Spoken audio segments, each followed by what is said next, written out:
Paz do Senhor Jesus, irmãos. Hebreus capítulo 2, verso 14. Eu vou utilizar desse texto não para apoiar o que eu vou dizer, mas para estabelecer o que eu vou dizer sobre a declaração deste texto. E visto como os filhos participam da carne e do sangue, também ele, isto é, Yahshua, Jesus, participou das mesmas coisas, a condição de filho, para que, pela morte, aniquilasse o que tinha o império da morte, isto é, o diabo. Eu tenho um vizinho, ele foi criado com meu filho, o meu filho foi assassinado em um assalto, e ele foi levado à igreja, ele foi na congregação cristã, ele foi na Deus e Amor, foi na Assembleia de Deus, enfim. E em outras, inclusive o padrasto dele é um irmão em Cristo. E a madrasta, porque ele foi filho adotivo, adoeceu e veio à morte, veio a óbito. E ele tinha uma revolta, porque ele descobriu que ele não era filho legítimo dessa família, mas a família o tratou com muito amor, com muito carinho, deu a ele de tudo, mas ele queria, diz ele que seria melhor morar numa favela e conhecer os pais do que ter o que ele teve sem conhecer os pais. Bem, ele sempre foi muito mimado pelo pai, o pai deu tudo. E um dia, a vez que ele foi lá na nossa congregação, ele se rendeu a Cristo. Bem, imaginávamos que ele estava fazendo uma decisão consciente, né? Porque meu filho o evangelizava, e eu também, e meu genro também, mas ele teve um impulso religioso com o intuito único de ter uma saída para a mamãe, não é? Uma senhora japonesa, que a mamãe pudesse ser curada. Mas ela não foi, e ele então sumiu. Depois de um tempo eu encontrei, e ele me disse que ele já, há tempo já tinha entregado a vida dele, feito um pacto com Satanás diretamente com Satanás, e que ele estava se tornando um bruxo, mas não um candomblezeiro, um bandista, mas ele tratava com a linha pesada, segundo ele, os demônios da Goétia e assim por diante. Bem, eu falei, meu amigo, problema seu.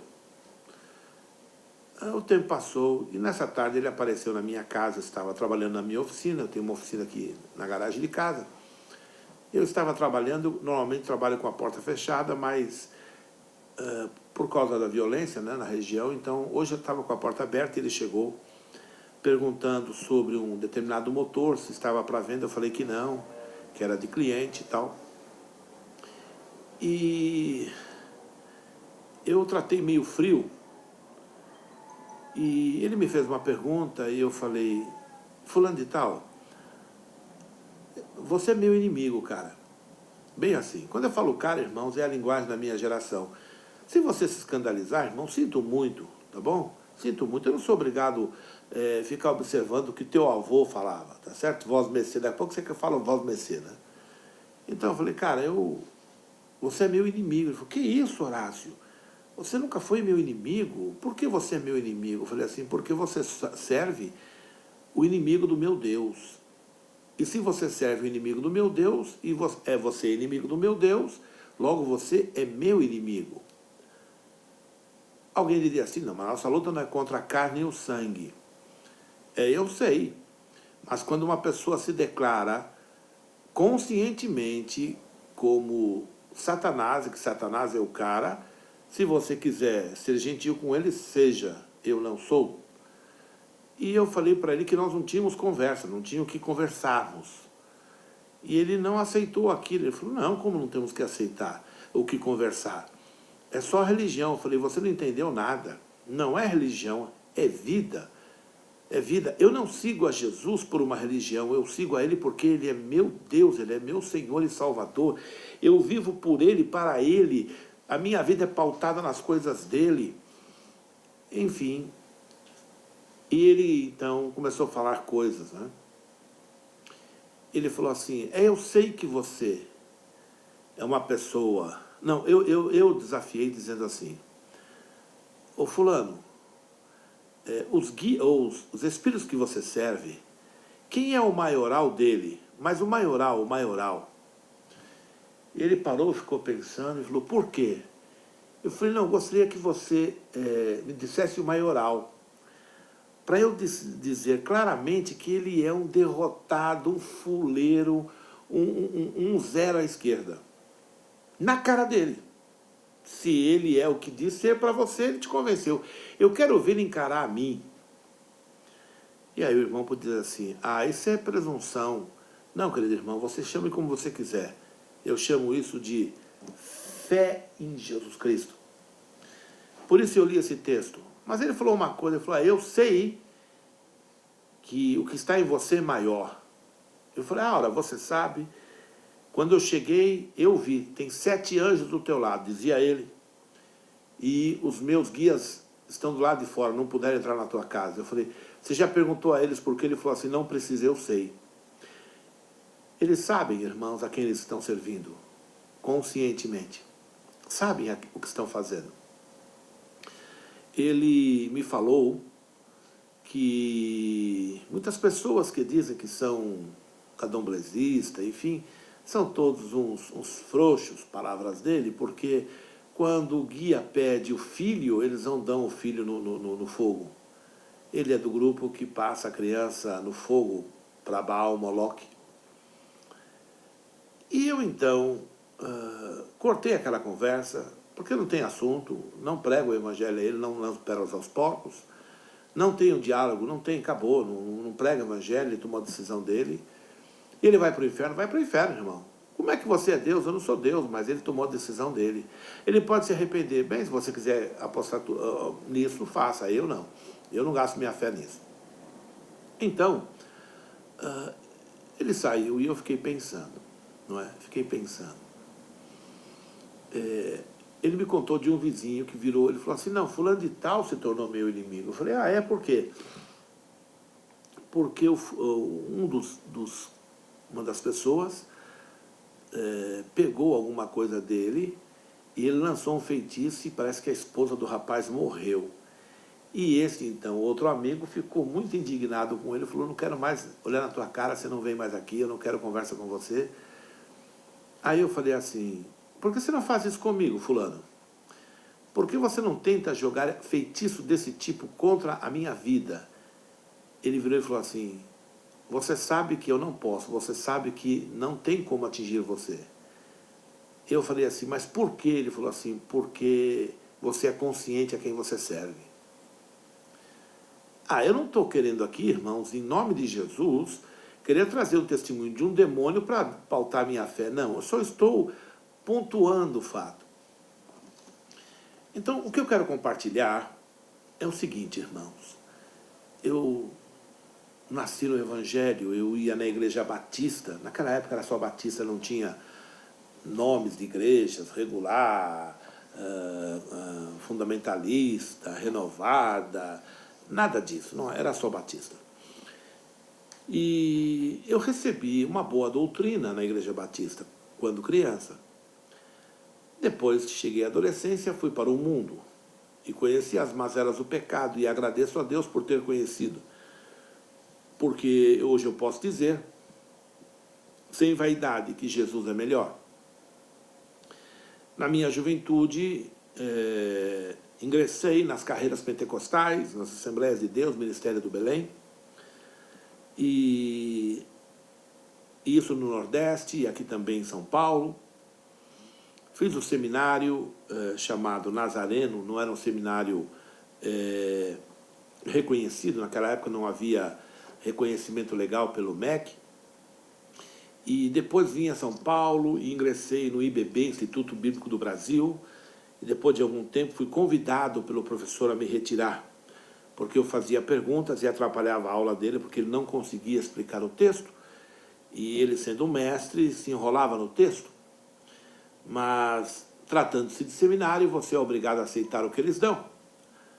É como se você fosse na faculdade de matemática e você perguntasse sobre uma certa fórmula que você não via lógica, e o professor dizia, não, não tem lógica, mas é isso aqui. Não, como é isso aqui? Tem matemática, é lógica.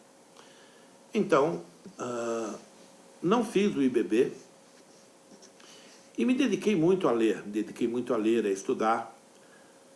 E lá vem a igreja, maravilhosa, maravilhosa.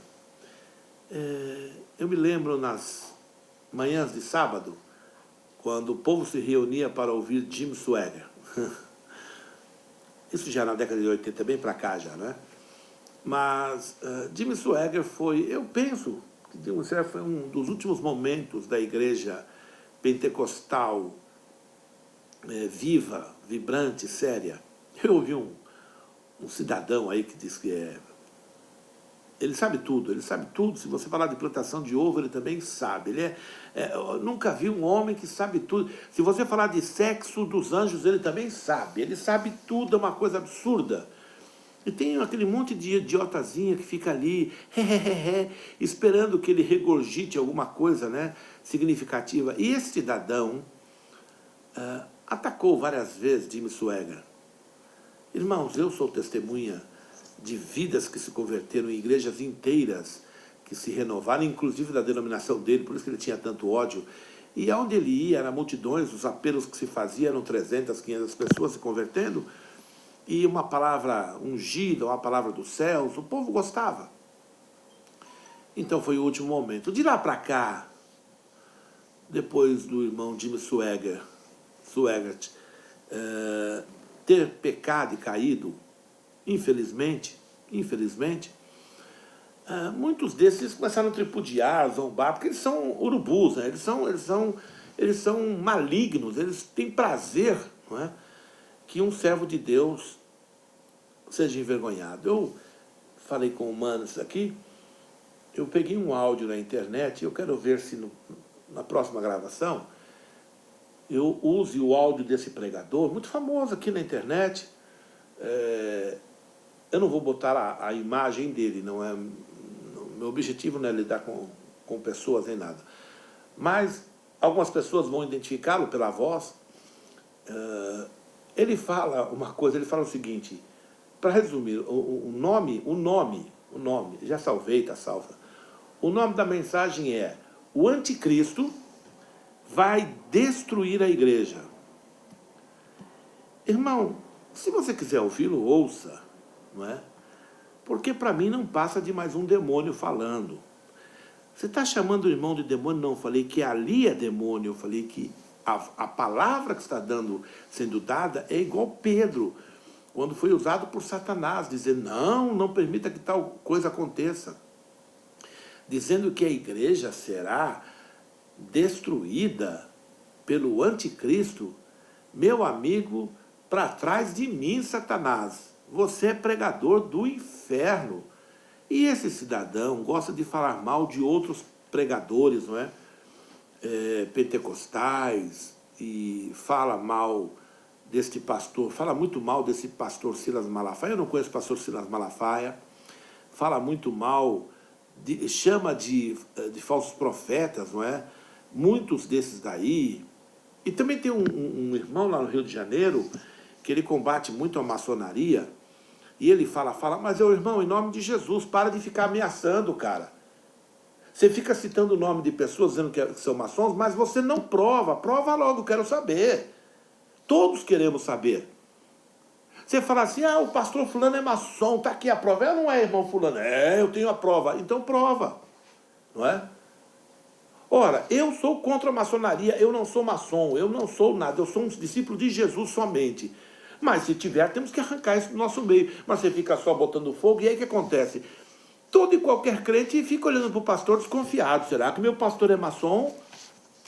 Porque, segundo o que ele diz, que todos os pastores que estão no sistema religioso são do diabo. Só que ele veio do sistema religioso e foi despertado no sistema religioso, e o sistema religioso, eles chamam o sistema religioso, foi o que existiu durante 2000 anos, levando o evangelho a todo mundo. Não foram vocês com a internet. Não, não foram vocês com a internet. Muito menos eu, não é? Então, eu tenho que honrar os homens de Deus que vieram antes de mim. Eu estou defendendo o pastor Silas? Não, eu não conheço, querido irmão, não sei. Eu espero que seja engano, verdade. Eu espero que não. Eu espero que o pastor Silas, ao contrário, passe por essa imune. Mas se não, ele vai ter que dar conta. Agora, eu acho engraçado pelo seguinte. Eu queria pontuar lá no Jimmy Swaggart, porque eu disse que, para mim, foi o último momento da igreja pentecostal viva. De lá para cá, virou moda bater em pentecostal, não é? Bem, os pentecostais semearam essa arrogância e estão apanhando. Mas, curiosamente, meu irmão, surgiu das chamadas igrejas renovadas, houve um movimento feminista. Esse movimento feminista, ele deu início num seminário lá de João Pessoa, na Paraíba, não é? Mais propriamente localizado no bairro Cruz das Armas. Um trabalho que está aí, as pessoas não sabem, cuja a direção, eu estive lá, eu participei, maligna, absolutamente maligna, falsa, diabólica, terrível, terrível. E quando eu cheguei, eu ganhei logo a boa daquela miséria, e a diretora, então, me convidou a se retirar, dizendo que eu nunca mais pregaria em púlpito nenhum lá, que ela ia me difamar, porque é próprio dessas pessoas, e ela ficou me devendo R$9.000 naquela época, entre salário meu e da minha mulher, e ela falou que, ao contrário, eu que devia a ela. Ela já morreu, não sei onde ela está, realmente não sei. Ela é muito conceituada, mas eu vi de perto. Eu levava a minha mulher, quando ela me chamava no gabinete à noite, e me recebia com roupa de dormir, Deus sabe que é verdade. Talvez muitos não saibam, mas Deus sabe que é verdade. Havia lá um irmão chamado irmão Abiatar, da Assembleia de Deus, ele me chamou no canto, ele era um marceneiro, e falou assim: irmão Horácio, você chegou num ninho de demônios. Eu não tinha noção, e era verdade. Dali saiu uma filosofia infernal que ainda continua aí. Então, desta filosofia infernal, nós temos algumas pessoas, algumas mulheres com o nome de apóstola, e assim por diante. Por isso que eu digo que foi o último momento de lucidez dos pentecostais, não é? De lá para cá, o que aconteceu foi um declínio. São cachorros na rua, irmãos. Um declínio acentuado. Isso porque, com o movimento de renovação espiritual, igrejas presbiterianas e batistas aceitaram o batismo com o Espírito Santo, com a evidência de falar em novas línguas.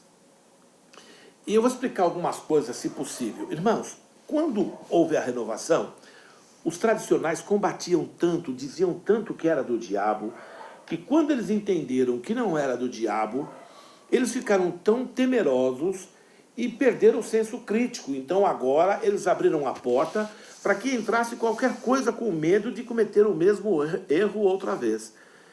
E aí surgiu movimentos e mais movimentos, e surgiu a Igreja Batista Renovada no Brasil, os presbiterianos e metodistas e assim por diante. E, curiosamente, os batistas perderam a identidade. Então, é verdade, você vai numa igreja hoje, batista renovada, eles estão caindo, não é? O pastor põe a mão, sopra, eles caem, na outra combate. Em uma dança, na outra combate. Quer dizer, não há mais nenhuma harmonia entre eles. Mas nesse movimento todo, o que de fato aconteceu, irmãos, foi que surgiu lá para o final de... No começo de 90, 90 e pouco, já entrando aqui para o ano 2000, eu não sei pontuar porque eu sou ruim de data, um movimento chamado Movimento da Batalha Espiritual. Mas começou de fato, eu vi esse movimento de perto na década de 90, com uma então chamada igreja, eu não vou citar o nome, uma de Portugal, cujo pastor é um português, né? E ela fazia coisas, irmãos, horrorosas. Dizer que não eram malignas é impossível. Malignas, absolutamente malignas. Usando textos, pervertendo textos, não é? Que esse cidadão lia de autores americanos e dizia como se fosse ele, o grande profeta e tal. E uma certa vez, ele falando com a mulher dele em inglês, fez uma crítica a mim, ele não sabia que eu entendia. Eu nunca disse a ele, e ficou feio. Eu falei, esse homem não é de Deus, esse homem não pode ser de Deus. O que esse homem está fazendo não é certo, o que esse homem está fazendo... Eu vou dar um exemplo disso. A Bíblia diz assim, em breve, o Senhor esmagará Satanás debaixo dos vossos pés. Primeira coisa, quem fará isso é o Senhor. E é em breve, não é agora. Então, no meio da chamada batalha espiritual, eles ficavam assim, nós agora, Satanás, fulano, espírito ciclano, debaixo dos nossos pés, em nome de Jesus, e ficava falando em línguas. É um mantra horroroso, uma coisa sem nenhuma razão, sem lógica, cansativa, sem nenhum resultado, um positivismo, um poder da alma horroroso. Mas eles, nós somos demais. Surgiu um movimento batalha espiritual. Desde aí, irmãos, a igreja vem naufragando. Eu digo a igreja, sim, a igreja. Então eu citei lá no começo aquele pregador que o anticristo vai destruir a igreja. Primeiro, não é verdade. Porque a igreja será protegida pelo Senhor. Mas a noiva... Não, a noiva não. A noiva ela está caminhando impoluta. Ela está caminhando nessa trilha de loucuras que estão aí se manifestando, intocável. Ela está gemendo, está, irmãos. Ela está sofrendo porque é noiva. Como é que você pode saber quem é noiva? Noiva é aquela que pensa no noivo. A noiva só pensa no noivo. A vida dela existe em função do noivo. Quando você vê crente falando de outras coisas, não é? O irmão me mandou assim, venha para o jejum da vitória. Irmão, vai te lascar com o jejum da tua vitória. Isso é para você que não tem luz do evangelho. Isso é para... Eu não aguento mais essa orgia demoníaca, esses demônios incríveis que estão seduzindo e emburrecendo o povo chamado cristão. Jejum da vitória. Que vitória! Então, desde que surgiu isso, a coisa vem piorando, né? E surgiu algumas mulheres. As mulheres são muito doidas. Eu não creio em ministério pastoral de mulher. O que você quiser crer, sinto muito, não é bíblico. A hora que você quiser, não tem Bíblia. Pode forçar, torcer para lá, para cá, não adianta, não vai adiantar. Uma delas tinha uma lista de 72 demônios, que são os demônios da maçonaria, que são os espíritos também conhecidos na Goethe. Ela vai buscar lá no inferno. Quer dizer, quem está dirigindo esse lixo satânico não é nada Deus, não é nada Jesus, é um monte de outro lixo, não é? Teológico, levando os crentes ao invés de terem comunhão com Jesus, de adorá-lo, de amá-lo, de cantar louvores ao nome dele, gastam seu tempo combatendo o demônio A, B e C. Agora, querido irmão, ouça. Eu quero encerrar dizendo o seguinte.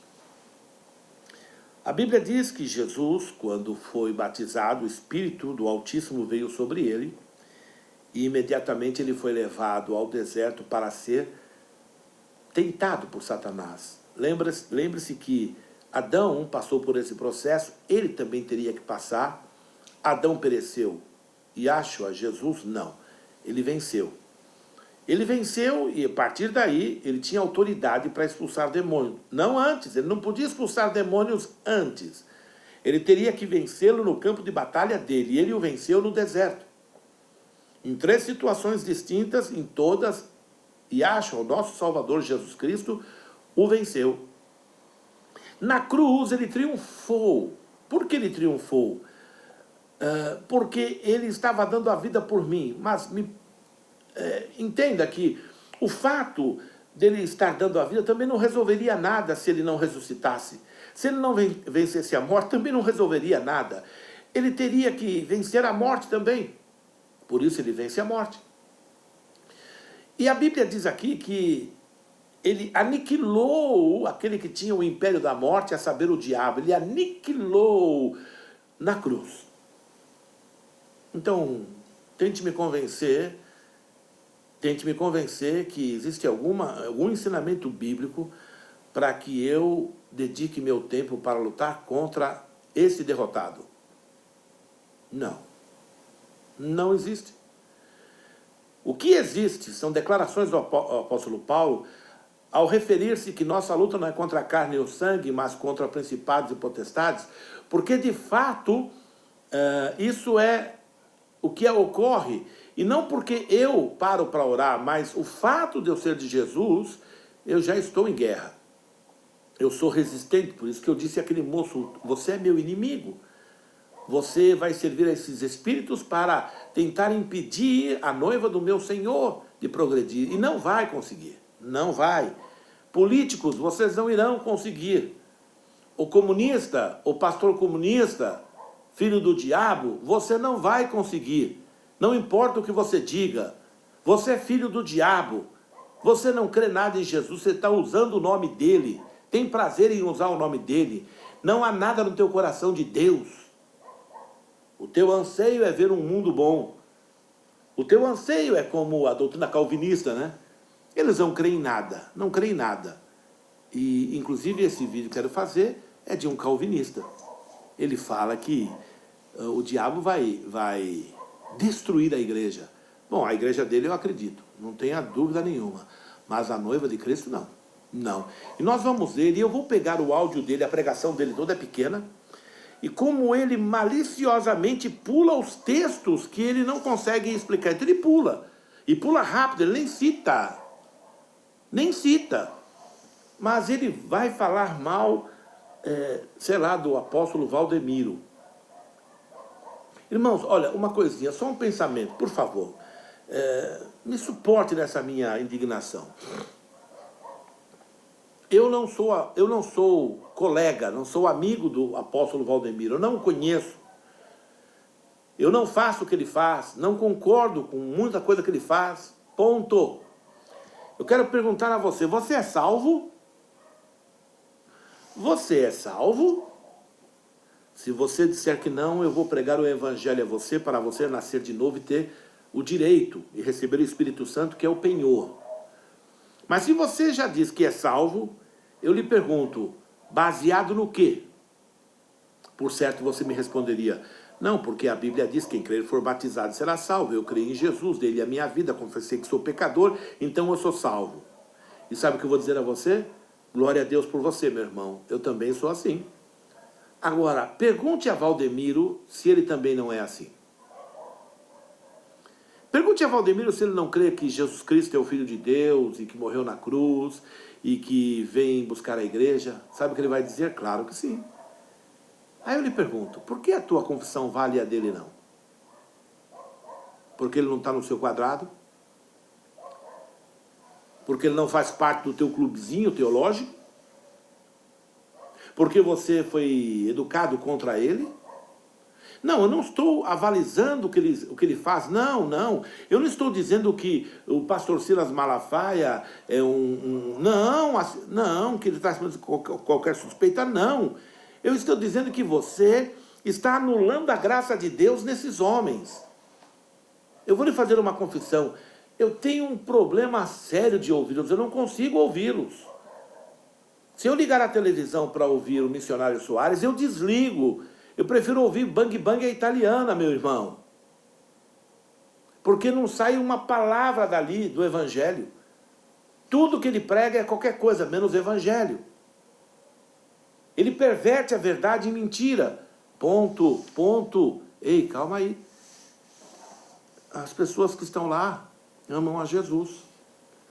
Agora você me diria assim, não, as pessoas que são curadas lá no Valdemiro não é de Deus. Ah, é? Então você está dizendo que se não é de Deus, só pode ser do inimigo. Então você está dizendo, está blasfemando, porque só no campo hipotético, imagine que seja de Deus, tu não tem perdão. Agora eu lhe pergunto, você acha que Deus está em guerra com a humanidade? Não, ele não está em guerra com a humanidade. Ele ama o mundo, ama de tal maneira que deu seu filho, a tal ponto que ele virou as costas para suportar a afronta que o filho padeceu, enfrentou, para que eu e você fôssemos redimidos. Então, de onde você tirou a ideia que Deus tem prazer em não atender pessoas? Um irmão me perguntou: pastor, o que você acha das salas de milagres lá da Igreja Católica de Aparecida? Eu falei: o que eu acho o quê? Porque está cheio de perna, de, sei lá, de braço, de pés, de gesso, de argila, não sei, de silicone, como prova de milagres. Eu falei: eu não posso achar nada. Se o padre produziu aquilo para acalentar ou para induzir a fé das pessoas, ele vai dar conta a Deus. Mas se uma pessoa buscou Deus e diz que Deus o curou, quem sou eu para dizer que não? Quem é você para dizer que não? Ah, não, Deus não cura na Igreja Católica. Deus cura, meu irmão, onde Ele quiser. Ele é Deus. Ele ama o ser humano. Você está pensando que precisa ser santão para ser curado? Não. Para ser curado, basta pedir a Jesus. Não precisa, pode ser até um feiticeiro. Se pedir a Jesus, Jesus é bom, Ele cura. Mesmo que a pessoa vá para o inferno. Mesmo que ela vá para o inferno. É prazer de Deus abençoar o homem. É prazer de Deus abençoar a sua criação. Somos nós, religiosos, que criamos esse espírito horroroso. É um prazer horroroso de ver pessoas indo para o inferno. Eu não estou dizendo que Deus tolera pecado. Eu estou dizendo que Deus perdoa e que Deus cura. Então você imagina uma senhorinha lá, imagina 60 anos atrás, no sertão mineiro, naqueles montes sem luz, sem rádio, sem televisão, uma senhorinha, Dona Sebastiana, teve 18 filhos, nunca saiu dali, não sabe ler nem escrever, teve os filhos todos com parto normal em casa, sozinha, e ela e o marido tocam uma roça e criaram os filhos, e ela fuma um cigarrinho de palha, toma uma cachaçinha e gospe de lado. E ela tem uma santinha lá, que ela dá o nome de, não sei, Isabel, Maria, Antônia, sei lá o quê. Você acha que Deus tem ódio dela? É o que você acha. Você não sabe quem é Deus. Agora, se essa mulher, de repente, com um filho em casa, e o filho fica doente, ela fala: ó Deus, tem misericórdia de mim. Você conhece o Deus de toda a graça, irmão? Não da graça calvinista. Essa loucura é loucura. Eu vi um cara falar assim: não, a graça é irresistível. Eu leio na Bíblia, que diz assim: e quando ouvirdes a voz do Espírito Santo, não endureçais os vossos corações. Curiosamente, isso confronta o que eles dizem.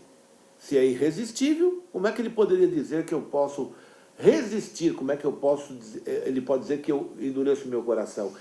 É de uma cegueira. Agora, só uma coisinha, eu fico curioso das pessoas que servem João. Você aí, o professor de teologia, você que fala demais, cheio de letras para lá e para cá, conta para o povo quem foi João. Conta que ele foi um assassino. Sim. Conta que ele matou pessoas em fogueira. Procure na internet. Estudem. Sendo cristão, um cidadão, um doutor, não concordou com ele com relação à Trindade. Esse cara, esse irmão, disse: eu não consigo ver Trindade na Bíblia. Sabe o que é que o João fez? Mandou matá-lo, premeditou. Você sabe onde vai estar João? Onde está João, segundo a Bíblia? No inferno. Você é seguidor de um cara que está no inferno. Ou então joga a Bíblia fora. Porque os homicidas não entrarão no reino de Deus. E João foi homicida. Ele assassinou com um grau de crueldade terrível. Diz a história, é fato, documentado, que ele mandou colocar lenha verde para que o vapor cozinhasse esse cidadão, que era um irmão, cozinhasse-o devagar. Demorou 45 minutos a agonia dele gritando: tem misericórdia, tem misericórdia, tem misericórdia. Esse é João. Esse é João a quem você segue, a quem você estuda e dá crédito. Eu nunca li uma declaração de João que diz assim: salvação é pela graça mediante a fé. Você não vai encontrar isso, não existe. Agora entenda uma coisa. É inadmissível que um ser humano mate seu próximo. Pior ainda, em grau de crueldade tal qual este fato relata. Agora, pior ainda, uma pessoa que diz que é de Jesus, mandar, preparar, arrumar uma casa, como diz a gíria, uma casa de caboclo, não é? Uma armadilha para matar uma pessoa que foi honesta e diz assim: eu não creio na Trindade. Mas não é difícil de entender, até hoje é assim. Vocês são cheios de falar que quem não crê na Trindade é do diabo. Pois então me explica isso: quem tem o filho tem o pai, quem não tem o filho não tem o pai. Diga-me, eu não sou unicista não, mas diga-me que os unicistas não têm o pai. Eles têm o pai, porque eles têm o filho. Então, vocês vão à escola para serem esse toco seco, verde. É por isso que onde vocês vão não há cura. É por isso que onde vocês vão não há glória. É por isso que não há decisão. É por isso que as vossas igrejas estão velhas, carcomidas, com aqueles... Parece que tem gárgulas nos vossos prédios. Porque não há graça de Deus. Vocês falam da graça, mas não a conhecem. Não a conhecem. Então, nós temos agora dois grupos principais. Os chamados tradicionais, com essa malignidade extremada, e os pentecostais desviados por uma liderança feminista diabólica.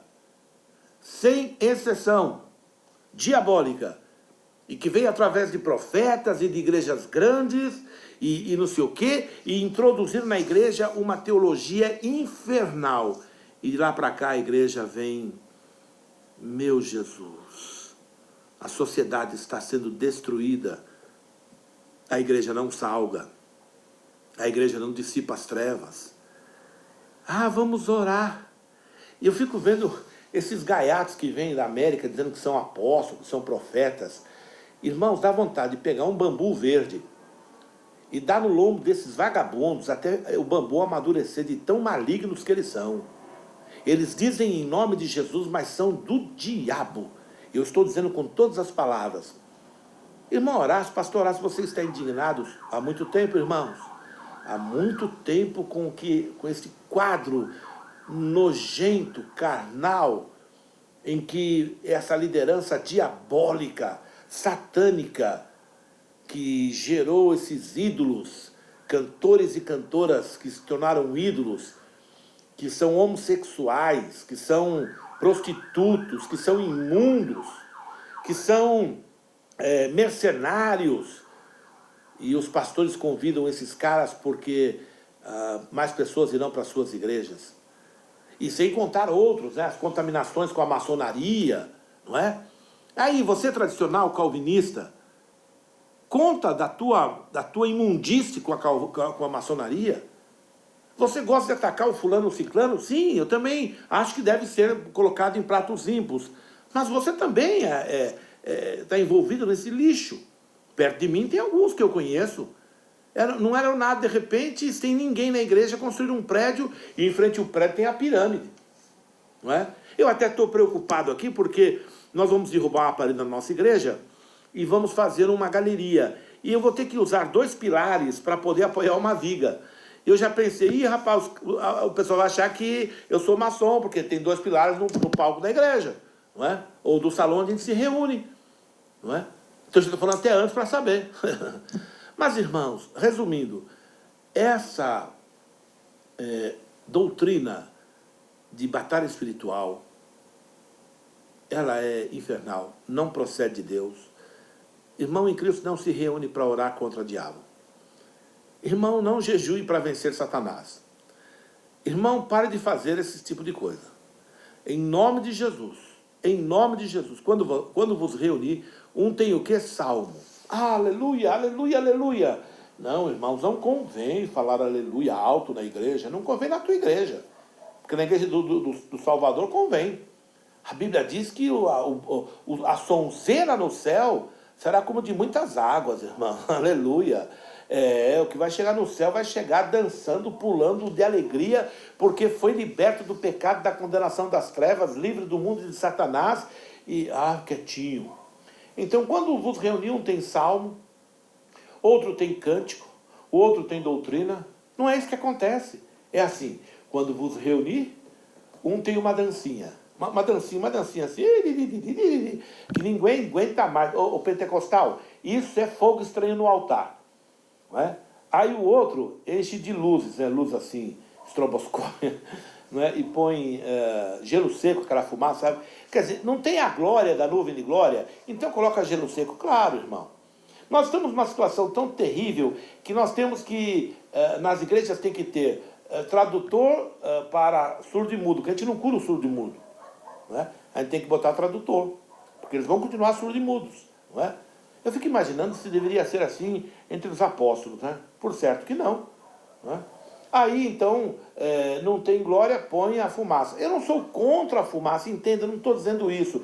Eu estou dizendo que só vivem disso, só praticam isso. Tudo está baseado nisso. Quando nós vemos aqui que Jesus aniquilou ao diabo. Se Jesus aniquilou, por que você está lutando contra ele? Está aniquilado, meu amigo. Está aniquilado. Então, não, irmão. Tem anjos muito fortes, anjos poderosos. Mais que o diabo? Não. Ele é o príncipe. Já foi aniquilado. Conta outra. Foi aniquilado.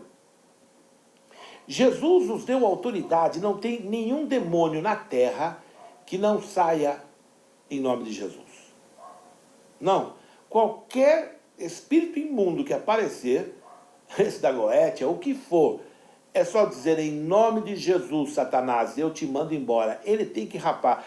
Ele é um arcanjo caído, ele pode ser o que ele for. Ele vai sair porque todo o poder foi dado a Jesus Cristo. Eu é que não perco meu tempo reunindo meus irmãos para lutar contra o diabo, para dizer das estratégias infernal, para dizer que o que está dando força para ele aqui no bairro é a pirâmide que está ali. Eu não faço esse tipo de bobagem. O meu Deus não é isso, o meu Deus é Rei dos Reis, Senhor dos Senhores. É o Deus que não muda, é o Deus que liberta, que cura, que salva, que transforma, que enche do Espírito Santo. É o Deus que disse, eu irei vos preparar lugar. E quando estiver preparado, vos buscarei para que onde estejais vós também. O Evangelho é simples. Crê no Senhor Jesus Cristo e será salvo. O Evangelho não é complicado. Nós estamos complicando. Por quê? Fomos buscar em fontes esquisitas, né? Fonte da maçonaria, fonte da feitiçaria. Tem pessoas especialistas, né? O irmão é especialista em demônios. Fica pra lá, não quero nem ser teu amigo, não quero nem ficar perto de você. É irmão meu, não, que não te conheço, não. Uma vez perguntaram assim, pastor, chama o irmão fulano, tem nome de profeta, chama o nome dele. Eu falei, aqui não, para falar o que sobre demônio? Eu fui feiticeiro, eu não sei o quê, eu quero saber disso não. Chama o ex-travesti, também não chamo não. Eu quero saber de nada de ex-travesti, eu quero saber de Jesus, irmão. Chama o outro lá, que eu não quero saber. O ex-pai de santo, eu não quero saber de ex-pai de santo. Me fale de Jesus. Crente, pastores, em nome de Jesus, anuncie Cristo. Pare de falar de outras coisas. Pare de querer encher linguiça, gastar tempo falando de outra coisa. Enaltecemos e glorifiquemos ao Rei dos Reis, e a glória dele estará no nosso meio. É isso que a igreja deve fazer. É isso que a igreja deve apregoar. Jesus Cristo, Yahshua, como o Rei dos Reis, Senhor dos Senhores, cheio de glória, de virtude. Ele é maravilhoso. E quem quiser vida, venha a ele, que dá para qualquer um que quiser, e a pessoa que vier será salvo. Deus te abençoe em nome de Jesus. Amém? Amém, Jesus.